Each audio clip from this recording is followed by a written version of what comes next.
Dogs aren't allowed to bark at Toronto Dog Park anymore. Yeah, I just noticed this sign that hopefully won't be a trend.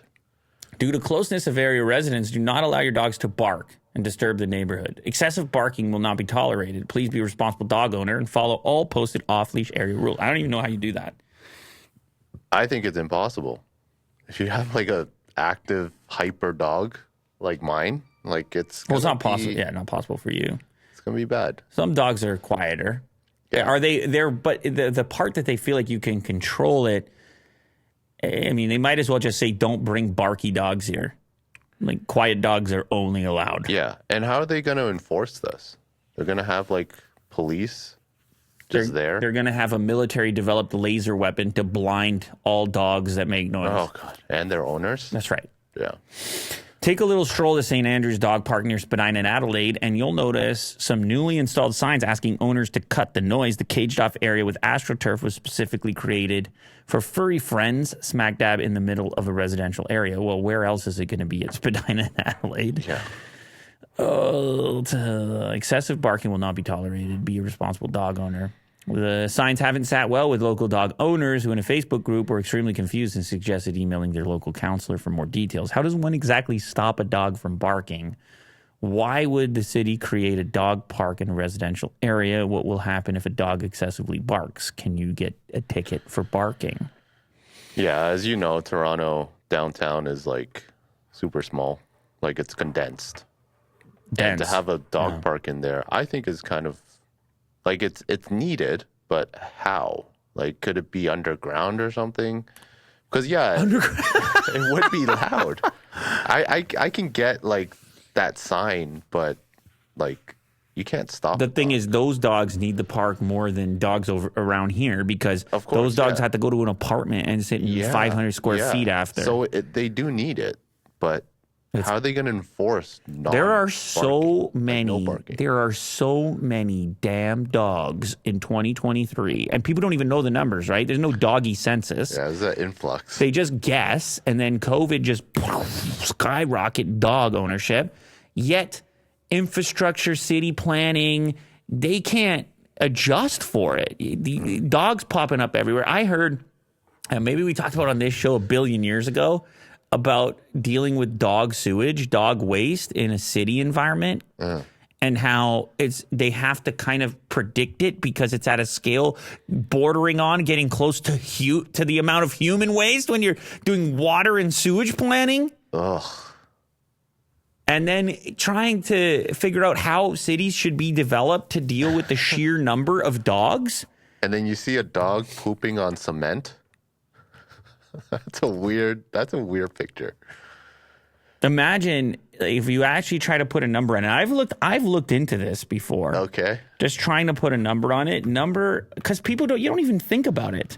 Number of dogs in Toronto. And there it's like speculation. That people have to kind of guess to a certain extent. They know to a certain extent. How about this? Nationwide survey. 1 million. Nationwide survey, so it's not going to be exact. Pet ownership in Canada increased through the pandemic. 60% of households now reporting ownership of at least one dog or cat. That's another thing. Wow, 60%. That's another thing. You can have more than one. Yeah, how many people here have more than one? You have more than one. Jack has more than one. Uh-huh. Yeah. From 2020 to 2022, the Canadian dog and cat population continued to grow, increasing from 7.7 million to 7.9 million for dogs and 8.1 million to 8.5 million for cats. Do you know how many people are in Canada? Well, what, 37 million? And between dogs and cats, you got close to 20 million. Wow. You got to plan for this stuff. We know that dogs and cats, here's a quote here. We know that dogs and cats and other animals can provide many benefits for mental health, including companionship and coping with stressful situations. It comes as no surprise that trends show an increase for dog and cat populations. Largest increase is happening between 2020 and 2022. It'll be interesting to see how the trend continues. There's no,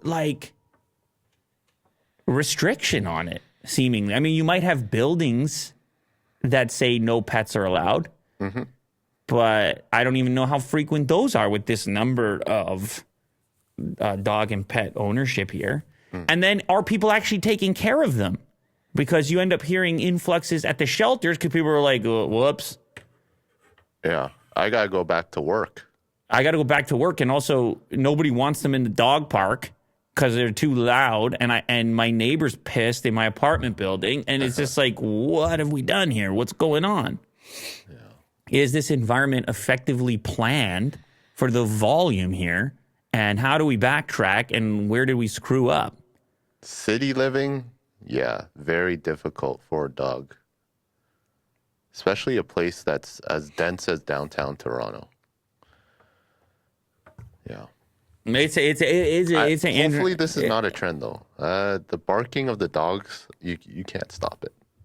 But what do you mean you hope it's not a trend? What do you mean by that? I mean, like, if they're going to enforce a lot of these Toronto parks and other cities to have these signs of no barking, and then enforcing tickets or something or fines, I think that's wrong.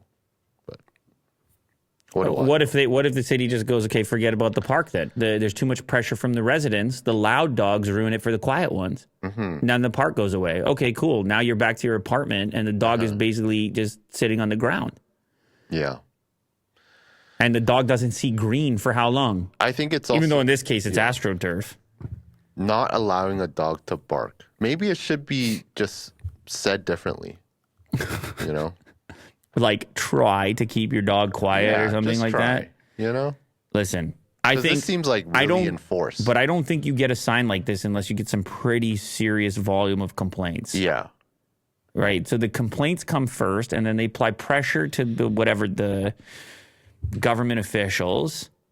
And like I said, man, that real estate's worth a lot of money. The city doesn't need, they don't have that. It doesn't have to be there, the dog park. So depending on the amount of pressure from the residents that don't like the barking and the residents that purchase quiet breeds of dogs, and it's, whoa. Complicated. But even the residents around this area probably didn't even want a dog park. You know, if they didn't have a dog, they didn't have a choice. You know? The people without a dog. Yeah. And they're living right beside the dog park. Yeah. Then the dog park goes in. All of a sudden, the volume level changes. Yeah. And they call up the counselor or whoever it is, and they say, what the hell? I don't care about this at all. Like, this is, I don't know. But also living in a city, the other thing to mention, it's going to be loud. It's constant. There's construction. Like, it's constant. Like, something is going on at all times. But the dog human thing, if you're not into it, and now it's ballooned to that's the numbers, that's their projection. Mm-hmm. You're going to get to a point, if it continues at that pace, where the dog population is growing faster than the human population. Mm. Well, it certainly is if you're talking about if you take out immigration. It grew by like 1 million. Yeah. And of that ratio of like 15 million to grow like 1 million in 1 year, just think about that for a second. Between dogs and cats. Yeah. And again, it's polling and projections, and who knows what the real numbers actually are. You can get a lot of dogs quick. I don't know if you knew that, Will. When you go look at a litter, how many dogs can you get quick? Usually the first litter is like 3. And never mind. On average. But then it goes up to like 8 or 10. Get a couple 12. Doggies in there. Yeah. I'll tell you what. Now I have a dog, but I also I have space for that dog, but I have a dog, and I'm not trying to like. I'm just saying, if you're able to identify the trend, you got to start planning for it, because these creatures, these are living creatures, and they have their own needs, and society's going to be forced to interact with them at this scale on a regular basis. Yeah. No, I hear you.